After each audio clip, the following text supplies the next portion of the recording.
मंडळी, शिळ्या चपातीच्या पिठापासून अतिशय चविष्ट असा नाश्ता करू. 1 वाटी शिळं पीठ घेतले, त्यात बारीक चिरलेली मेथी 1 वाटी घालून घेतली. गव्हाचं कोरडं पीठ घालून घट्टसर असं पीठ मळून घेतलं. 10 मिनिटं झाकून ठेवलं. त्यानंतर 2 टोमॅटो, 1 कांदा, फ्रेश कोथिंबीर बारीक चिरून घेतली. त्यानंतर 10 मिनिटांनंतर पिठावर थोडं कोरडं पीठ घालून मिसळून घेतलं. त्या चपातीपेक्षा थोडीशी जाड अशी लाटी लाटायची, चौकोनी तुकडे करून घ्यायचे.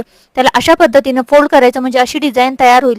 एका कढईमध्ये पाणी घालून कढईला थोडेसे खालून बुडबुडे आले की त्यामध्ये हा पास्ता आहे तो घालून घ्यायचा.